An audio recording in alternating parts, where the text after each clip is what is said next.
Well, hey, what's up, everybody? It's Carpo. I was gonna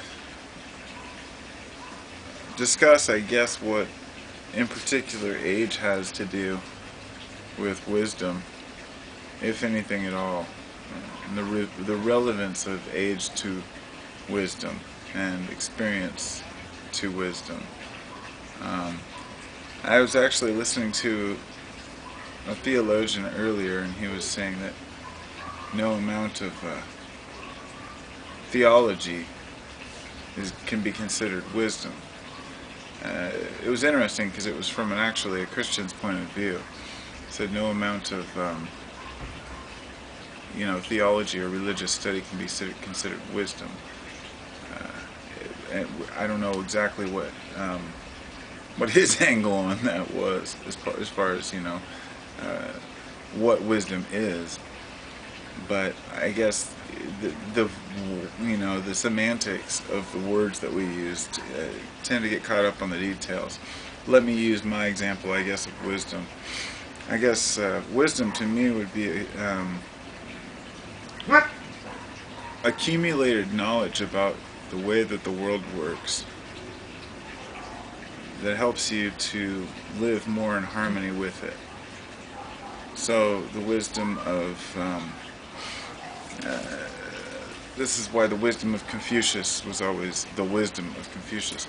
He had so many ideas about the simplicity of life and these Zen ideas that everything is just so.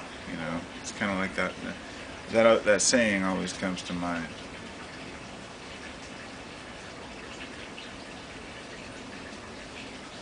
I try to be a patient man, but I tend to be impatient about certain things, I guess. It's difficult to sit still when you're living in a world that's so fast-paced. So the question I have anyway is about wisdom and age, because I find that sometimes the older generation, let's say those in their 60s, which you don't run into too many in their 50s and 60s online as compared to younger, because the older generation, there's just less of them, let's say, on YouTube. But let's say I run into one sometimes that will say, that I'm young, and they'll play the age card that, kind of you'll see when you're there. And it's hard for a person to say, well, no, it's not age related. Like, let's say a particular experience. Often, let's say a person will say, well, I had this religious experience. Maybe when you get older, you'll see through this and this, and then you'll believe this.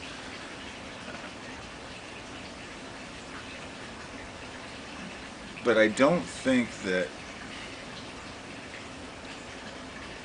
I find myself playing that card too. This is why I say this. Um, when I meet somebody that's, say, in their 20s, that's telling me about how they've found the answer, the truth, and I'm like, well, come back and talk to me when you're 30 or 35. And then somebody's telling me, come back and talk to me when you're 50 and 60. So I guess what relevance does that play? What part does that?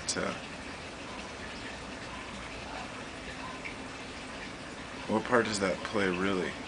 I've talked to some old people, some very old men.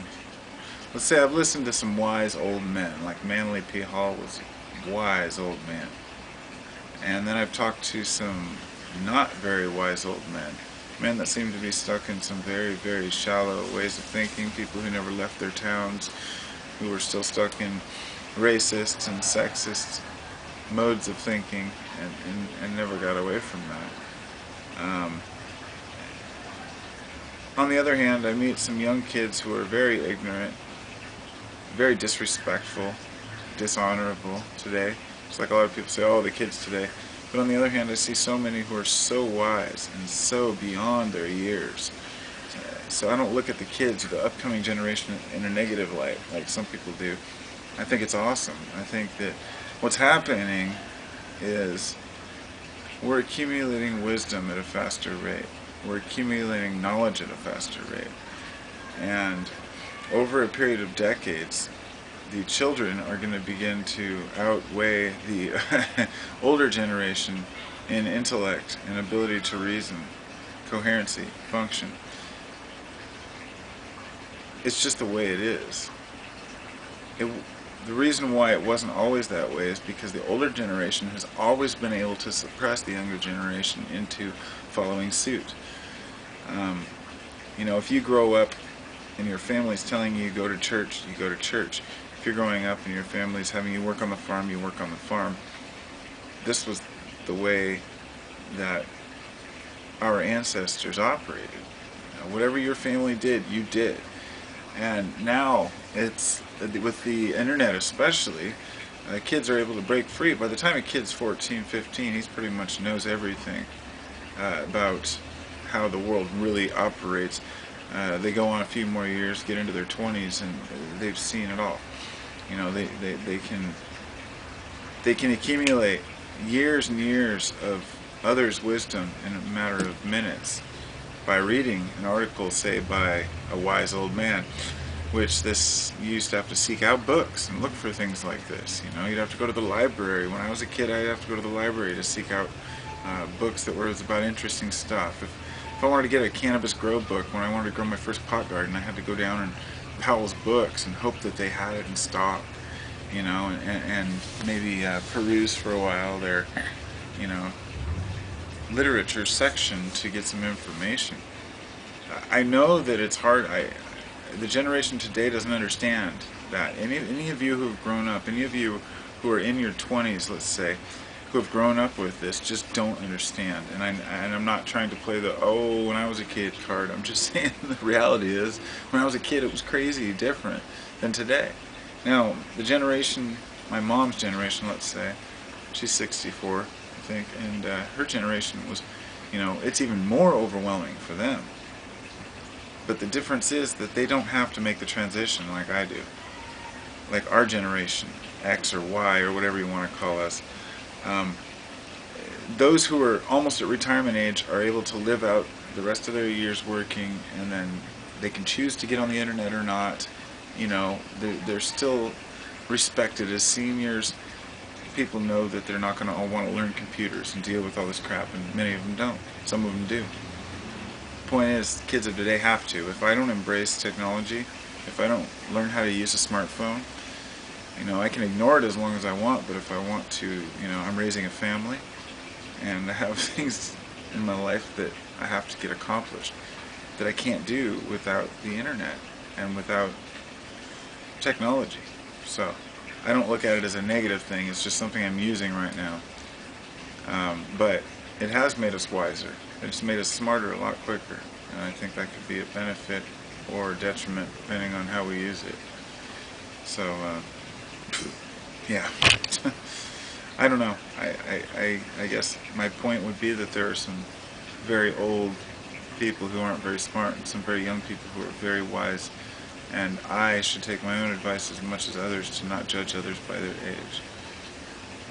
It's the accumulated wisdom of experience. The experience creates the wisdom.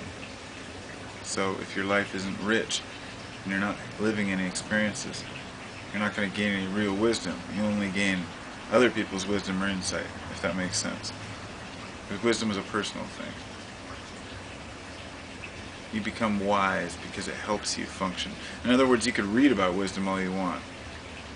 Other people consider wise, but if it doesn't apply to your society and your community, then, if you learn about Confucian wisdom and you're trying to, live certain lifestyles that, don't relate. You get what I'm saying. Life's complicated. We make it complicated. Alright. Peace, everybody. Have a great day.